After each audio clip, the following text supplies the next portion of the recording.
Salut tout le monde. Petit coucou de Californie à Santa Monica.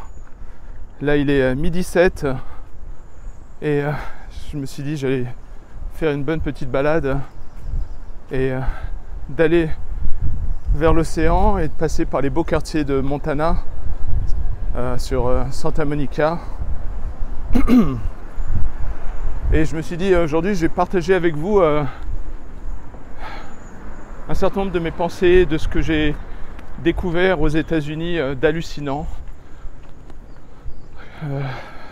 et qui dépasse ce que j'aurais pu imaginer lorsque j'étais en France. Donc je pense que cet épisode va s'articuler autour essentiellement de la liberté d'expression et son importance et pourquoi c'est quelque chose de crucial et pourquoi c'est le premier amendement de la Constitution américaine. Donc voilà, bonne balade ici. Je suis comme un clown avec ma caméra. C'est toujours difficile à porter avec ma sensibilité à croiser des gens avec qui je préférais parler plutôt que voilà. Les gens doivent se dire, c'est qui ce guignol qui doit s'afficher sur YouTube. Bref. Alors, pour commencer, je voulais dire que je voudrais faire un épisode pour expliquer mon parcours et comment j'ai quitté la gauche, l'esprit de gauche, il y a à peu près une douzaine d'années. Il faut savoir que la politique c'est pas trop mon truc, mais j'avoue que je perçois des similitudes avec ou des alignements avec la quête spirituelle, et donc je pense que la politique dépasse ce qu'on croit, c'est-à-dire des combats idéologiques. Pour ma part, je pense que la division entre gauche et droite est comme le reflet de la dualité dans l'âme humaine entre le féminin ou le masculin, ou tout simplement le yin et le yang. Donc je ferai une bonne vidéo qui sera assez longue pour expliquer mon cheminement, la difficulté pour moi de quitter la gauche et à quel point ça a été un processus douloureux, comme si je sortais de la matrice. Donc comme par hasard je me remets à tousser. En tout cas, avec cette chaîne, mon but n'est pas de diviser ou d'heurter les sensibilités. La majeure partie de mes amis sont de gauche, donc j'espère que je ne décevrai pas trop. Et pourquoi je parle de tout ça, c'est que je suis arrivé aux États-Unis en 2001, et jusqu'en 2001, j'étais sur un chemin, on va dire, automatique. Je peux le dire aujourd'hui, avec le recul que j'ai à mon âge, avec les années, que j'ai subi divers endoctrinements. Et l'un d'eux, c'est l'endoctrinement de gauche.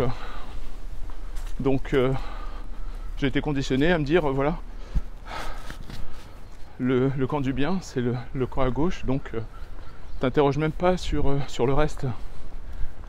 Et donc, naturellement, en France, j'avais été, entre guillemets, programmé pour être un bobo parisien, un bourgeois poème,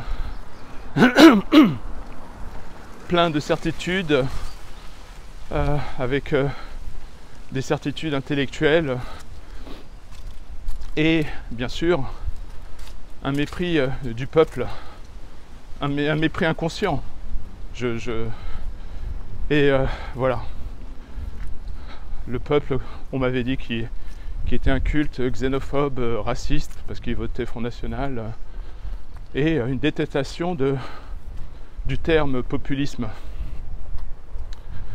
Donc voilà, mais comme je l'ai dit, je ferai une vidéo pour parler de tout ça parce que c'est fascinant et hyper intéressant, cette quête personnelle qu'on a vers notre soi authentique et la difficulté de s'extraire des conditionnements.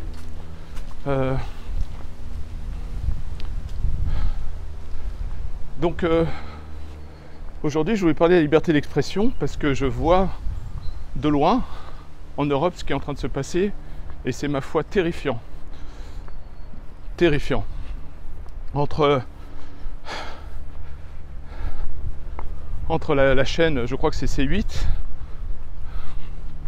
la chaîne d'Hanouna, et puis là dernièrement le condamné à l'inéligibilité Marine Le Pen. Peu importe ce qu'on en pense de ses idées, il y a quelque chose que je pense tout le monde doit ressentir, je pense, dans son âme. Il y a quelque chose qui se passe. Et je pense que l'élection de Trump et de Vance a créé une forme d'accélération où il y aurait un système, je pense, en Europe et mondial aussi, qui ultra totalitaire et que je reconnais parce que j'ai l'impression que c'est comme un système, un mode de pensée dans lequel j'étais lorsque j'étais bobo. Cette certitude et c'est du bien et la non-reconnaissance de la nature humaine. Il y a un déni chez les progressistes et chez un certain nombre de gens de gauche qu'il suffirait de trouver un certain nombre de régulations pour rendre l'être humain bon et bienveillant. Ce qui est faux.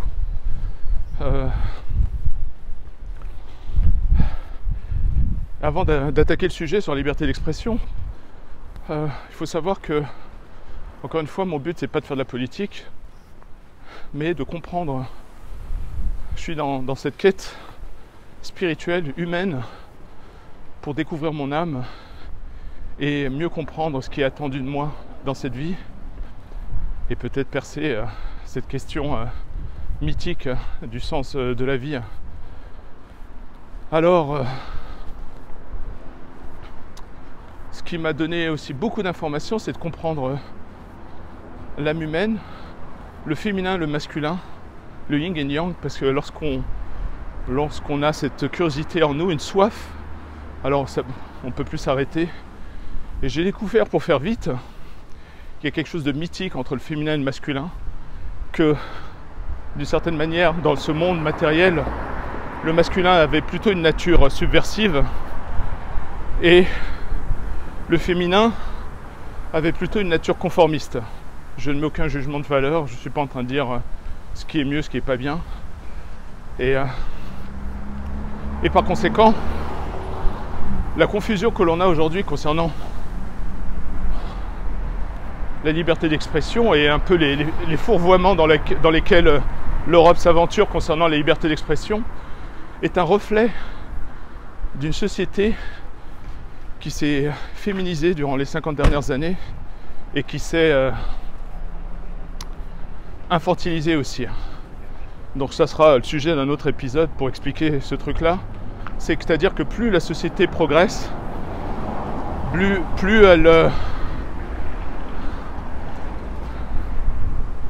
un certain niveau un certain point dans l'évolution d'une société, il y a à un moment donné une bascule, un point, un pic, et au-delà de ce pic, il y a toute forme d'errance pour permettre que la civilisation, la société puisse exister. Donc c'est comme si en fait, à partir d'un certain point d'apogée, de civilisation, de société, tout le reste après n'est qu'une descente, une forme de médiocrité où un certain nombre de qualités ne sont même plus importantes, comme la compétence, l'authenticité, la force, l'autorité, tous ces trucs-là. Donc quand une société se féminise, elle tire avec elle un certain nombre de valeurs inconscientes ou d'instincts inconscients qui sont notamment le conformisme. Donc ce que je vois en Europe, c'est une catastrophe sans nom, où la liberté d'expression ne ressemble plus à rien. Et je m'en étais rendu compte depuis déjà une vingtaine d'années. Et donc on va commencer par la liberté d'expression aux États-Unis. Il faut savoir que, pour moi aujourd'hui, l'Amérique c'est un des pays qui a réussi à avoir un semblant de liberté d'expression, et que ça a été constamment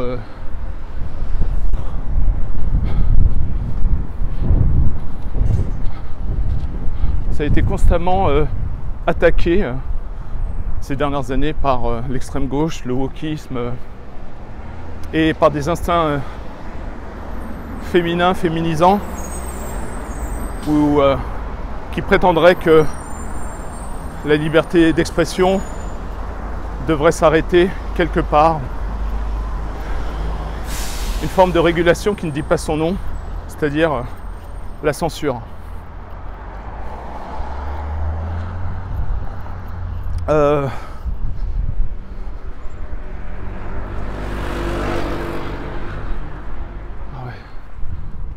Donc, petite balade encore là, ici, il fait super beau, c'est hallucinant. Et dire que j'ai envie de déménager pour le Maine, peut-être que si un jour j'arrive, j'aurai peut-être 2 maisons, une en Californie et une dans le Maine. On verra. Ah mais c'est fou, hein. Je sais pas ce qu'ils font, mais il y a une grue de malade, je sais pas si on la voit.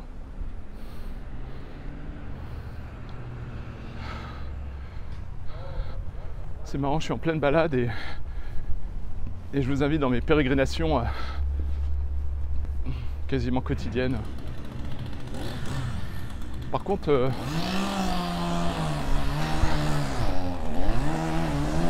ça n'arrête pas le bruit. Je crois que j'y arriverai jamais.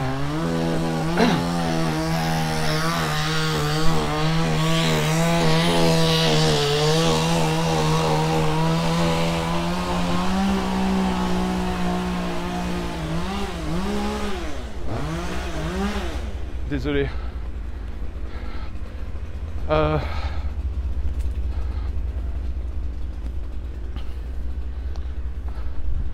Donc moi je suis arrivé de France avec énormément de certitude parce que j'étais à gauche, donc camp du bien, machin.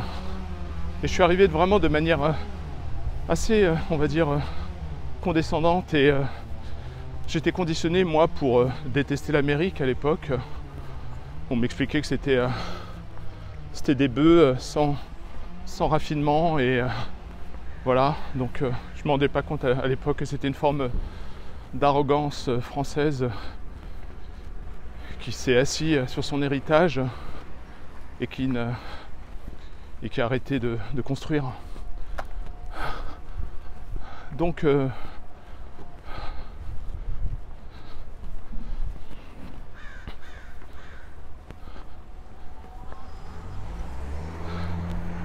je suis arrivé en 2001 avec toutes ces certitudes, et petit à petit avec les années, il m'aura fallu 10 ans pour comprendre la puissance et le génie des pères fondateurs américains.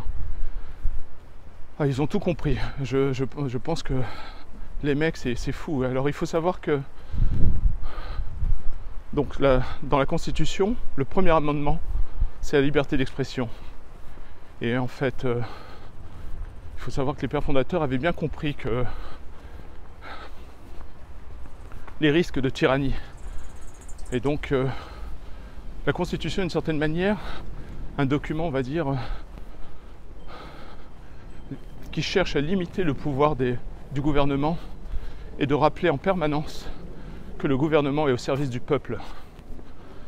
Et ce qu'on oublie, c'est que, parce que j'ai fait du chemin, et entre ma quête intérieure, ma quête spirituelle, machin, j'arrive aussi à des analyses d'ordre mythique ou spirituel. Alors, il faut savoir que les États-Unis ont réussi quelque chose d'incroyable, c'est de créer les fondations de leur nation sur le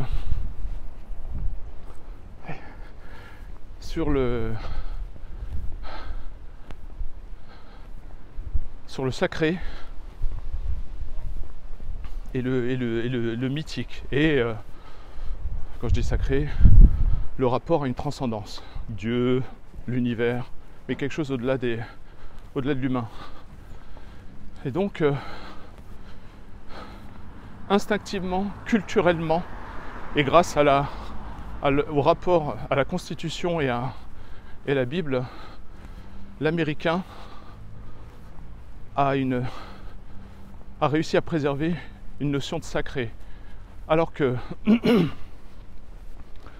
qu'en France ou en Europe, le sacré, c'est quelque chose presque qu'il faut combattre, on va dire de l'ordre d'un archaïsme, et donc quelque chose qui est, dans le pire des cas, perçu comme rétrograde.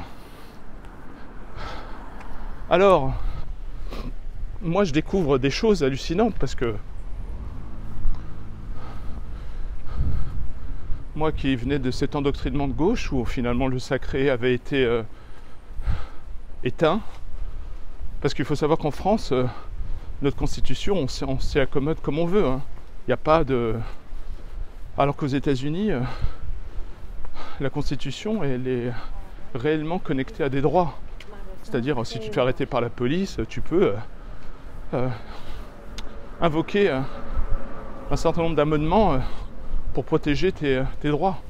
Et tu peux même faire un procès. Alors qu'en France, notre constitution, notre rapport à Dieu, tout ça, c'est genre, pourquoi faire ? C'est genre... c'est encore un autre fourvoiement, j'expliquerai un jour, une autre fois, le fourvoiement du progressisme qui est une forme d'errance grave et qui n'a pas de boussole. Alors donc petit à petit je commence à faire mes recherches, à m'intéresser et à commencer à me rendre compte de la puissance derrière la nation américaine et des efforts et de l'amour de ses pères fondateurs. Donc il y a une dimension sacrée, mythique et voire épique. Et ce qui m'a poussé après à faire des recherches concernant la droite américaine, notamment la droite conservatrice et le populisme américain. Bref, je reviens de loin. Et donc alors il faut savoir qu'aux États-Unis, la Constitution, comme je le disais, est un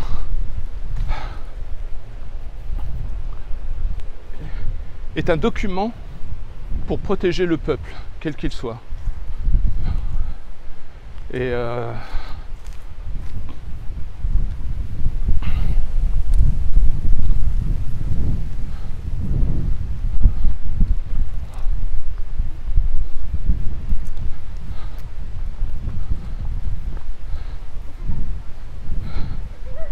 pour le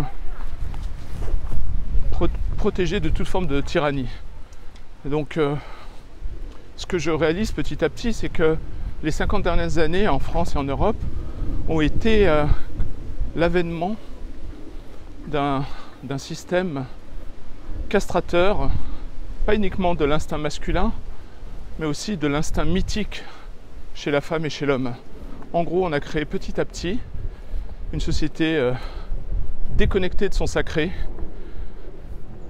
pleine de certitudes, ultra consumériste et individualiste, et on leur a dit que c'était bien Et on a résumé la quête humaine à juste une quête de liberté. Et on a jeté à la poubelle tout le reste. Le rapport au père, le rapport à la famille, et même le rapport entre hommes et femmes d'un point de vue mythique. Et donc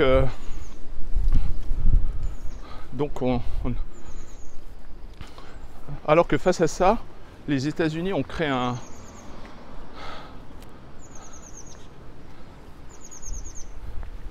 ce document sacré qui résonne avec le sacré de la Bible, qui est hallucinant. Et donc il faut savoir que le deuxième amendement, qui est le permis du port d'armes et l'autorisation de permettre la création de milices, il est là pour protéger le premier amendement, la liberté d'expression. Et peut-être qu'on ne se rend pas compte en France, parce que je trouve que les informations mondiales, mainstream, sont plus des informations. Je me demande si elles l'ont jamais été, mais sont devenues des organes d'assignement d'opinion. Alors et le truc est fascinant parce que j'avais l'impression que j'avais une curiosité naturelle vers le mythique, vers le sacré, venant d'une éducation et d'une enfance, on va dire, dans un environnement musulman ou islamique. Et finalement, je me rends compte que l'Amérique, dans ses fondations à la base, avait presque une dimension qui résonnait avec moi, mon rapport à Dieu, à l'autorité bienveillante et les pères fondateurs ont réussi à faire un truc énorme. Ils ont compris les risques d'errance d'une société, d'une civilisation. Je crois que j'y arriverai jamais. Il y a tellement de bruit à chaque fois. Les quartiers ici sont tellement riches qu'ils ont tous les jours des gens qui viennent pour entretenir et ça fait du bruit. Et donc, petit à petit, j'ai commencé à comprendre l'Amérique. Mon amour pour ce pays a commencé à grandir. Et je me suis rendu compte qu'en fait, que la France, après mai 68, a eu quelques années des reliquats de l'ère de De Gaulle, où la France était encore suffisamment, avait un équilibre entre les énergies de gauche et les énergies de droite, entre un conservatisme de droite assumé à l'époque et qui résonnait pour moi avec la vie, la nature et le sacré. Donc moi, quand je découvre les États-Unis, je retrouve ce qui me plaisait de la France dans les années 70 et 80. Donc, et je salue encore une fois les pères fondateurs, sont des purs génies. Ils ont réussi quelque chose dans leurs documents hallucinant. Donc on a ce deuxième amendement que j'ai contesté pendant longtemps, quand j'étais vraiment bien de gauche. Je ne comprenais pas. Et petite parenthèse, lorsque j'étais bien de gauche, donc pareil, je pensais vraiment que on pouvait, il y avait des choses évidentes de l'ordre de la régulation. Je ne me rendais pas compte de mon errance de l'époque et qu'il était évident de supprimer les armes. Je ne comprenais pas qu'en fait, je ne pouvais pas comprendre que le port d'armes aux États-Unis c'était quelque chose de culturel, presque de l'ordre de la tradition. Et pour moi, avec mon arrogance de gauche de l'époque, je pensais vraiment qu'il fallait contrôler l'humain et le limiter dans ses errances violentes. Et donc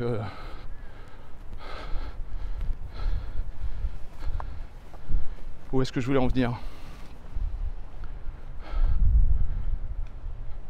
Et donc il faut savoir que le port d'armes aux États-Unis, c'est quelque chose de culturel et de symbolique qui est extrêmement important. Il est là pour indiquer que le peuple ne se laissera pas faire par aucune tyrannie. Donc il y a une dimension symbolique et il y a même une dimension pratique. J'en parlerai un autre jour parce que Parce que voilà, donc il y a quelque chose dans l'Amérique qui est de l'ordre du profondément mythique, masculin et authentique dans son rapport à Dieu ou au sacré. Et donc la Constitution est un document qui rappelle que le gouvernement a intérêt à bien se tenir et qui doit être au service du peuple.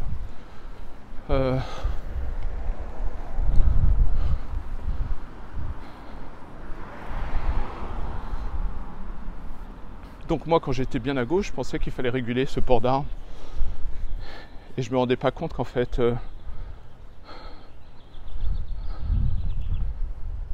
j'avais internalisé un système castrateur, conformiste, sans m'en rendre compte, et que je travaillais pour lui. Lorsque la vie m'a rattrapé, après de multiples écueils, il a fallu que je fasse un travail introspectif pour réaliser que j'étais en train de vivre un endoctrinement. Voilà, et donc en France, les 50 dernières années sont le reflet d'une arrogance progressiste de gauche qui pense que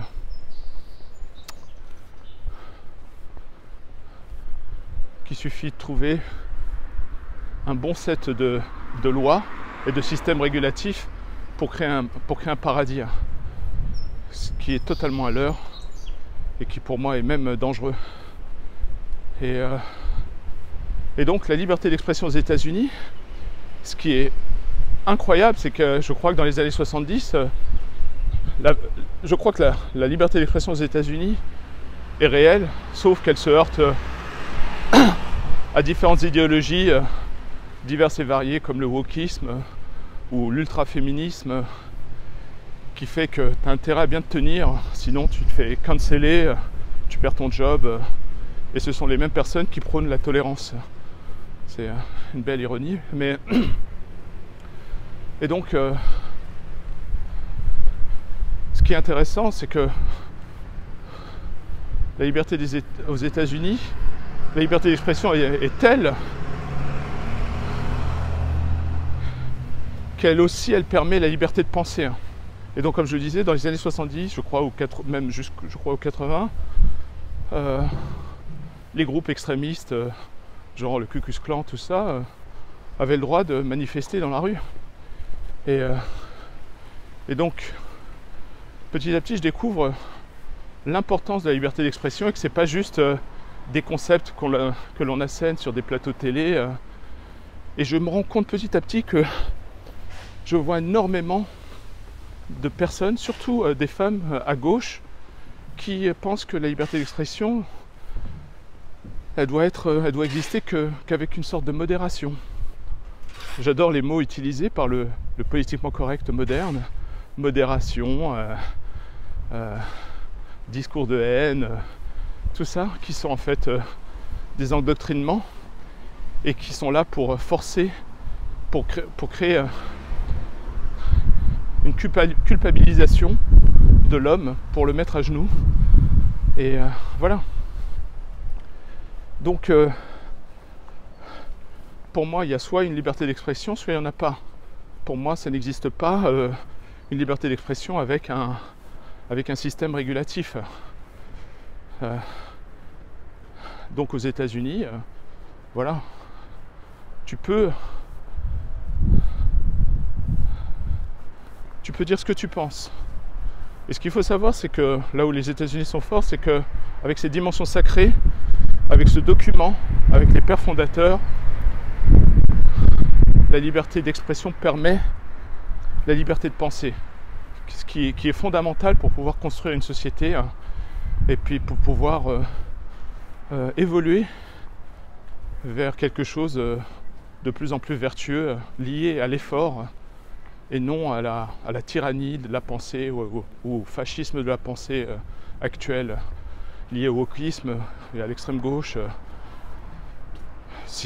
Là, l'incident qu'il y a eu avec Elon Musk, c'est hallucinant. C'était cosmique lorsqu'il a levé la main. Et le fait qu'en Europe on y croit, je me rends compte que c'est plus grave que je l'imaginais. Pas une seconde, je me suis dit que ce type était extrémiste. Je l'ai suivi pendant des années. Mais ce qu'il faut savoir, c'est que, et je le vois surtout avec les sociétés modernes, très, très de gauche, très progressistes, lorsque ces idéologies-là sont en cours d'argument, il y a un phénomène de jugement il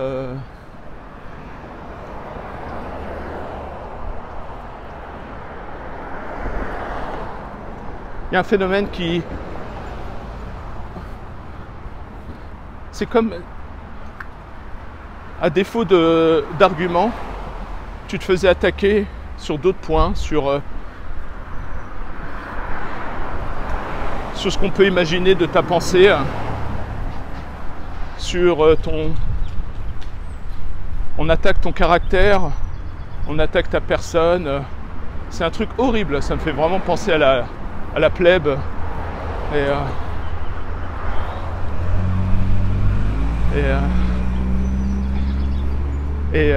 Voilà, donc je l'ai mal articulé, mais je ferai une vidéo rien que pour ça, parce que c'est hallucinant, pour moi, une sorte de fascisme de la pensée qui vient de gauche, et que je ne reconnais pas, parce que moi, dans les années 80, 90, j'étais plutôt de gauche pour deux raisons. C'est par rapport à...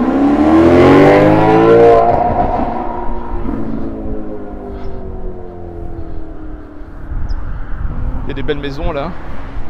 Là, j'ai une sorte de maison colonialiste derrière moi là.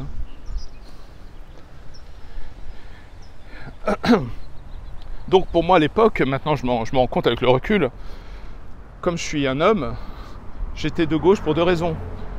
L'une, parce que il y avait vraiment une politique d'endoctrinement vis-à-vis des banlieues parisiennes. Donc si tu étais en banlieue, il fallait que tu sois automatiquement de gauche, sinon tu n'avais rien compris. Et aussi parce que je suis un créatif, un artiste dans l'âme. Donc faut bien le reconnaître, quand tu es artiste, c'est plus sympa d'être à gauche avec des potes qui fument des joints. Et surtout, maintenant je me rends compte, c'est que comme je suis un mec, à l'époque, ce que j'aimais dans la gauche, c'était la dimension subversive. Donc l'autorité, tout ça, c'était des choses à combattre. Et donc, je me rendais pas compte que je me tirais une balle dans le pied, mais bon. Mais aujourd'hui, c'est devenu l'inverse. Maintenant, maintenant, mon instinct subversif me dit sois à droite pour t'opposer à ce politiquement correct, à cette bien-pensance terrifiante, castratrice et pleine de jugement. Je ne vois plus le débat aujourd'hui. Et ça me fait peur, parce que je pense que j'ai une idée pourquoi ça s'oriente vers là, parce que être de gauche, pour moi, c'est beaucoup plus simple dans l'effort, puisque tu fais 2-3 manifs, tu es tellement déconnecté avec une quelconque transcendance que finalement il y a un vide dans ton cœur et il faut mener un combat, et qu'au lieu de ranger ta chambre, tu as envie de sauver le monde. Et voilà, donc je comprends ce qui se passe, mais la prochaine dictature, la prochaine tyrannie, elle viendra pas de la droite, hein. Elle viendra de la gauche. Désolé si je heurte un certain nombre de mes amis qui pensent autrement. Tout ce que je partage, ce sont mes convictions personnelles, et si on réussit à me prouver le contraire, ben je m'inclinerai. Je ne prétends pas détenir la vérité.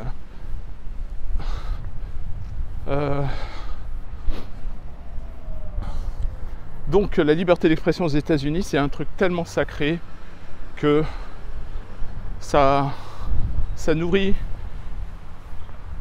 une capacité de développement des idées, de la pensée intellectuelle, et donc que je pense on a perdu en France, que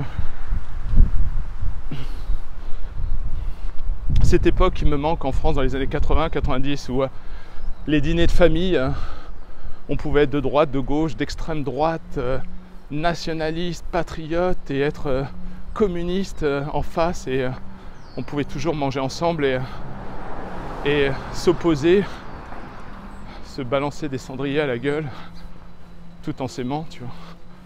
Et c'était quoi? C'était l'émission de Polak à l'époque, extraordinaire, où tu avais des oppositions politiques hallucinantes et les gens se parlaient. Donc, je pense que ce qui se passe aux États-Unis, l'instinct de préserver la liberté d'expression, ça dépasse simplement un système qui autorise les gens de dire ce qu'ils veulent.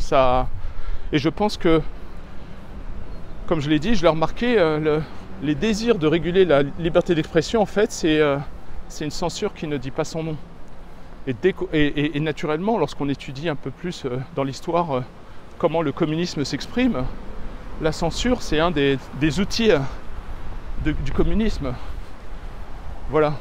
Et je pense que dans un certain nombre d'années, on se rendra compte que ce qu'a fait Elon Musk en rachetant X, qui était un organe principalement de gauche, pour essayer d'y ramener une forme de liberté d'expression grâce à son système de community notes, et quelque chose d'extraordinaire. Et quand je vois toutes les informations françaises ou les mainstream médias aux États-Unis, on n'est plus dans la réflexion ni l'analyse. On est littéralement dans des organes idéologiques de gauche qui, à défaut d'arguments, vont faire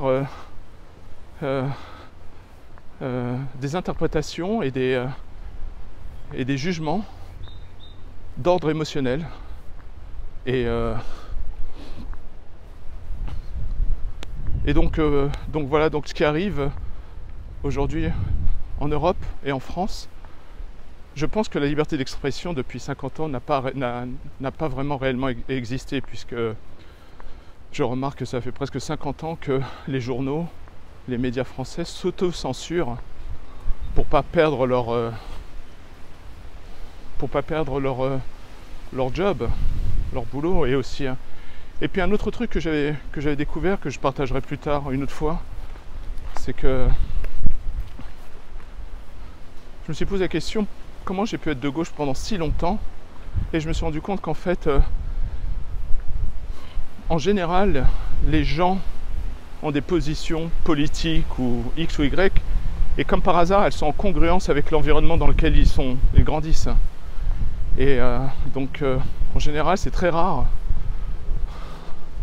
d'avoir dans une famille beaucoup de divergences politiques, idéologiques ou religieuses. En général, tout le monde a à peu près la même religion, le même bord politique. Non, je sais qu'il y a des exceptions, je généralise, mais ça demande un effort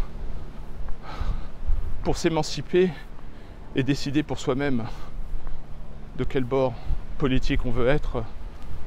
Encore une fois, moi, tant bien que mal, j'essaie d'éviter la politisation du monde, mais derrière, comme je le disais, j'arrive à reconnaître une dimension spirituelle. Et aujourd'hui, pourquoi j'ai quitté la gauche, c'est plus par instinct subversif, parce que j'ai du mal à accepter qu'on m'impose ou qu'on essaie de me mettre un genou à terre avec ce politiquement correct. Je suis un homme qui s'assume, qui me bat pour être vertueux, pour avoir un minimum de courage, pour aimer. Et comme disait Giscard à Mitterrand, la gauche n'a pas le monopole du cœur. Voilà. Et après j'expliquerai ce que veut dire la droite. Pour moi, la droite conservatrice, celle dont je parle, c'est plutôt celle américaine, où famille, patrie, responsabilité individuelle, et voilà. Et si on veut comprendre les conservateurs américains, il suffit de regarder les valeurs essentielles des protestants à l'époque, lorsqu'ils ont créé les colonies aux États-Unis. C'est hyper intéressant. Et puis pour finir, j'ai un rapport assumé à ma transcendance, à Dieu, à l'univers, et que j'essaie de faire des efforts pour que mon ego ne prenne pas trop de contrôle sur ma personne. Donc voilà, et c'est pour ça que aujourd'hui je parlais de la liberté d'expression qui est fondamentale et que je pense on a sacrifié en France durant ces 50 dernières années. Et je pense que on a tellement doctriné le peuple français à accepter de se soumettre, on a tellement rogné sur notre propre liberté d'expression, et pire encore, on a désacralisé tellement de choses qu'aujourd'hui, lorsqu'on est en face d'une vraie liberté d'expression, on le vit comme une violence. On se dit mais qu'est-ce que c'est que ce truc ? Comment ça se fait que le mec il a le droit de faire X ou Y ? Donc je pense que voilà. Et puis il y a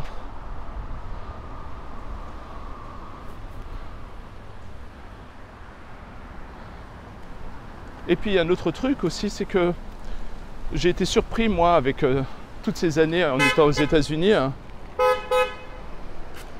Oh là là. Plus tu vas dans les quartiers riches et plus les gens sont klaxonnent, sont pas contents, ils veulent que. Alors, il faudra que je fasse aussi une vidéo spécialement par rapport à la puissance des fondations américaines. Donc il faut savoir que, pour conclure cet épisode sur la liberté d'expression, il y a aux États-Unis deux mots concernant les libertés. C'est pour ça que j'en parle parfois sur mes interrogations de savoir est-ce que c'est le langage qui crée l'intelligence ou est-ce que c'est l'intelligence qui crée la langue, et bref, j'ai toujours des doutes là-dessus. Aux États-Unis, on a, à titre personnel, plus je faisais mon travail pour comprendre plus je faisais mon travail spirituel, plus je faisais mon travail pour connaître mes convictions personnelles, pour savoir si je suis de droite ou de gauche.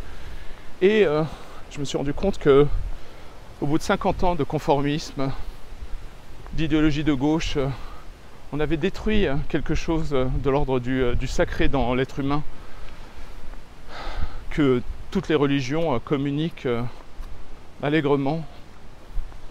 Et il y a une force mythique entre un homme et une femme, entre une famille, dans une famille, des choses extraordinaires. Et à force de certitude de gauche et d'éviter l'effort de la quête individuelle, on a petit à petit détruit, couche par couche, les fondations mythiques de l'humanité, notamment la notion de patriarchie, j'en reviendrai un jour, qui a été détruite, et avec l'argument que c'était une violence. Je ne ferai pas de détails aujourd'hui là-dessus. Ensuite, on a détruit le rapport à Dieu en expliquant que c'est quelque chose d'horrible et en pointant les moments dans l'histoire où ça a été sanglant. Ensuite, on a détruit la famille en la moquant, la ridiculisant, en la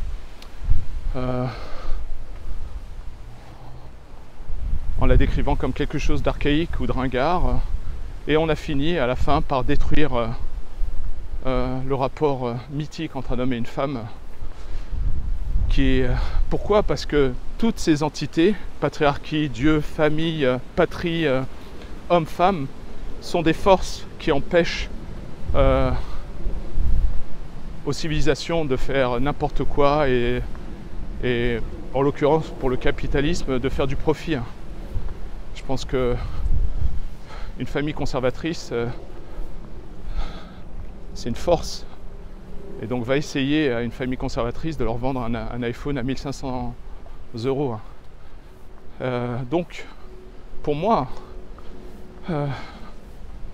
les idéologies progressistes, j'allais dire futuristes, le camp du bien, la gauche, ont détruit tous ces éléments qui, par instinct peut-être subversifs, et qui sont pour moi essentiels, qui sont en résonance avec la vie, la biologie, la nature et l'âme humaine. Et donc, je suis déjà à 45 minutes. Ouais. Pourquoi je parle de tout ça, c'est qu'à la fin, après des années de destruction qui pour moi viennent en grande partie d'un détournement des valeurs de gauche et un rejet du conservatisme naturel qu'on a tous en nous, qu'il soit de gauche ou de droite d'ailleurs,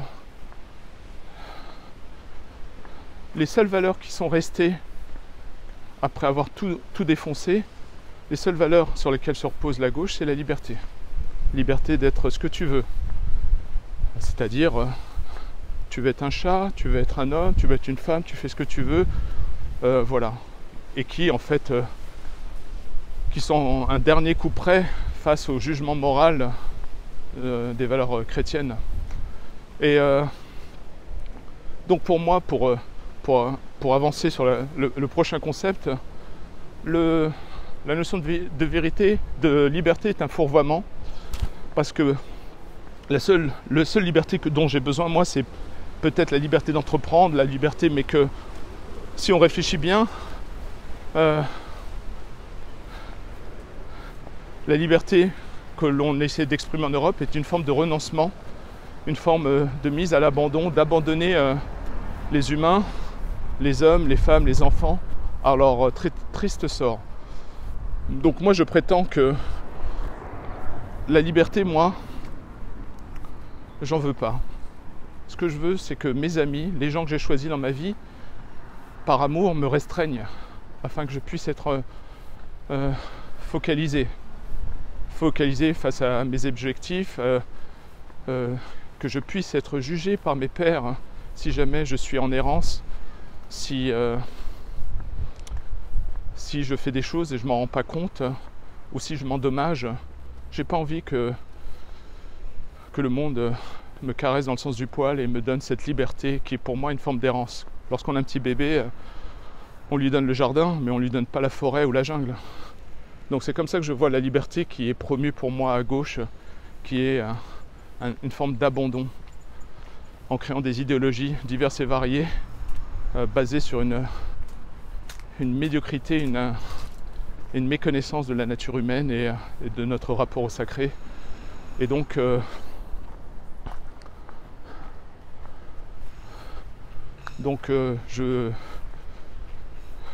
je pense que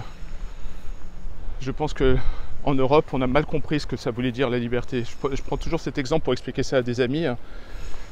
C'est-à-dire que j'espère que l'exemple que je vais donner ne va pas heurter qui que ce soit, mais il explique bien ce que j'essaie d'exprimer. Ah, mais il fait super beau, hein.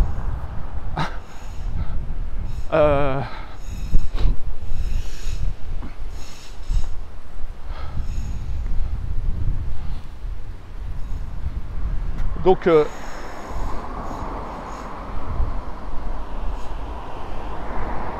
par exemple, et parfois j'ai ces conversations-là même aujourd'hui avec des potes, mais imagine dans les années 70 ou 80, si tu avais un pote qui venait vers toi, un ami qui t'est cher, et il te dit ouais tu sais, j'ai découvert quelque chose, je sais pas moi, d'ordre sexuel, d'une pratique sexuelle X ou Y, et j'aimerais bien essayer, qu'est-ce que t'en penses? Nous à l'époque des années 80, on aime notre ami, on lui dit mais non, fais pas ça, tu vas t'endommager, c'est pas, je veux dire, on peut pas, bref, on va essayer de protéger notre ami en le restreignant. On va pas lui donner de la liberté, on va pas lui dire fais ce que tu veux parce que je t'aime. Donc dans les années 80, on va dire, je prends une date arbitraire, où la société encore avait déjà un équilibre entre progressisme et conservatisme, bah tu dis à ton ami attends, tu vas t'endommager, même si tu y as accès, tu vois, te connaissant, je te conseille pas de vivre cette expérience, ça va t'endommager. Donc, et l'ami est content de savoir qu'on l'aime en le restreignant. D'ailleurs, ça me fait penser à l'autorité en islam, qui est l'expression de l'amour de Dieu. Pourquoi on prend les 10 commandements, un certain nombre des commandements sont restrictifs, et surtout pour protéger l'individu ou les enfants. Donc il n'y a pas de... La liberté qui est promue à gauche, pour moi, c'est une errance mythique, symbolique. C'est pour moi une source de mal. Je ne parle pas de limiter d'autres libertés, mais les amis que tu as choisis, te connaissant, t'aimant, doivent pouvoir t'aider dans ton discernement. Et donc voilà, dans les années 80, donc on restreint son ami parce qu'on l'aime. Aujourd'hui, si un ami te dit ouais tiens, j'ai envie de tenter cette expérience X ou Y, je sais pas moi, d'ordre sexuel ou d'autres.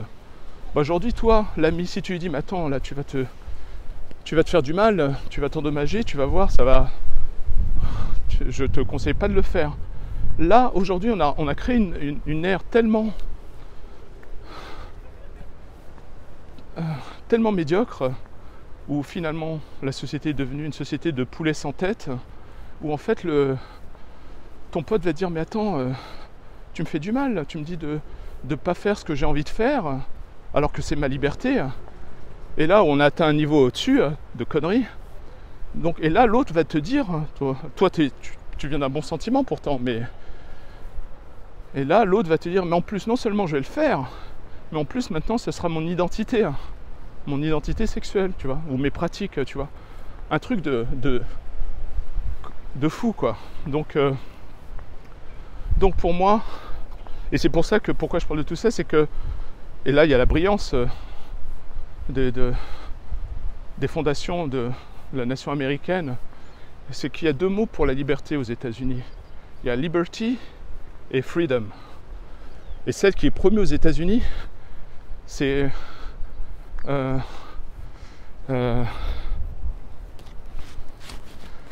liberty. La liberté qui n'est pas la freedom. La freedom, c'est ce qu'on conçoit en France, la liberté, quoi. Tu fais ce que tu veux. Merde, la vidéo a coupé. Je vais devoir passer sur... rassembler tout le bazar sur After Effects, ça va me prendre des heures pour générer une nouvelle vidéo. Enfin bref. Et je continuais sur mon propos. Et donc, il y a 2 mots en anglais, en américain, 2 concepts, liberty and freedom. Et celle qui est dans les documents, c'est que elle parle de la liberty. Et la liberty, c'est ce concept de liberté qui est astreint à des valeurs morales, éthiques, qui n'est pas la liberté de faire ce que tu veux, mais qui est la liberté de faire ce qui est juste. Et donc, c'est d'une certaine manière, ça sous-entend une liberté qui est liée à ta connexion entre toi et le divin. Donc, c'est une notion connectée au christianisme, avec une notion de morale. En fait, la liberté est attachée à des lois qui sont léguées, liées à un héritage, ou à des principes éthiques, moraux, qui sont là pour te dire que tu peux pas faire n'importe quoi non plus, tu vois. Et c'est pour ça que la Constitution résonne avec mes découvertes, mon travail intérieur, et voilà. Donc on a aux États-Unis une liberté d'expression qui est extraordinaire. Je n'ai pas l'impression qu'il y a un autre pays comme celui-là avec cette... je crois que c'est peut-être le pays numéro 1 qui a cette vraie liberté d'expression. Donc ça ne veut pas dire que tu peux pas te ramasser avec du counseling ou en perdant un boulot. Mais normalement, quand tu restes dans le cadre de la loi, c'est-à-dire si tu ne crées pas de violence, si tu tu ne dénonces pas quelqu'un, si tu ne fais pas une diffamation, ben, tu peux quasiment dire ce que tu veux. Après, l'aspect légal ensuite n'a rien à voir avec la liberté d'expression. C'est juste... Donc, et pourquoi j'en parle de tout ça aujourd'hui? C'est parce que je vois maintenant le résultat en Europe de 50 années de mépris de la liberté d'expression, parce que, comme par hasard, lorsqu'une civilisation progresse, lorsque les plus grandes guerres sont derrière elle, aura tendance à virer vers une forme de socialisme bien arrangeant, puisque finalement, on n'a plus besoin, nous, d'être responsables, de se regarder dans le miroir, de faire un travail pour être. On peut faire ce qu'on appelle en anglais du virtue signaling, qui demande aucun effort. On fait 3 manifs et on est considéré comme des êtres bons et bienveillants, sans voir l'errance dans laquelle on est. Donc voilà, donc je faisais cette vidéo pour dire que je ne sais pas comment ça va se passer en Europe. J'ai vraiment peur qu'on ait atteint un point de non-retour, et que je pense que l'Europe, avec ses systèmes de censure, son système, l'Union européenne et son système de tyrannie basé sur le politiquement correct et sur la négation des peuples et de leur souveraineté, sur le système antidémocratique, j'ai l'impression de voir ce que je lisais dans 1984, où tout est inversé et tu as des pointures intellectuelles, des académiciens qui t'expliquent en fait qu'il n'y a pas d'autre choix que de mettre à genoux l'instinct du peuple. Et donc, je ferai une autre vidéo sur ça. C'est grâce aux États-Unis que j'ai découvert mon amour pour le peuple, et que finalement j'ai pu sortir de l'endoctrinement de gauche ou de démocrate qui à l'époque m'avait rendu méprisant vis-à-vis du peuple, qu'il soit français, le terroir, ou le peuple américain, entre la côte est et la côte ouest, qui va à l'église, qui demande juste à avoir suffisamment d'argent pour payer à manger pour ses enfants. Donc voilà. Enfin, j'espère que cette vidéo n'aura pas été trop longue. Et donc voilà,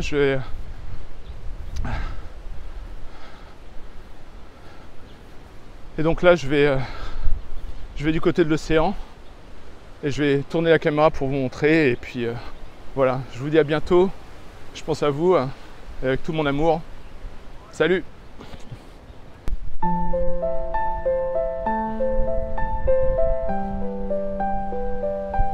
The road was long, the nights were cold, the weight was heavy, but I would not fold.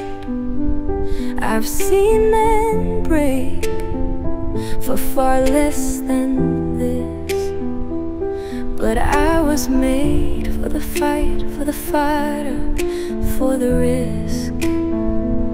A man is not what he says in the light, but who he becomes in the depth of the night. So I will stand, I will not kneel, for the wounds that harden, for the scars that heal.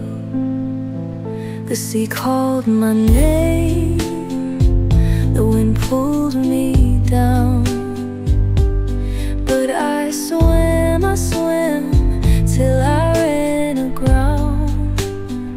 I have nothing but hands, nothing but will, and that is enough. It has always been still. The weak man waits, the strong man moves, the world will test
the scars that heal. The fire is burning, the war is long, but I'm still here.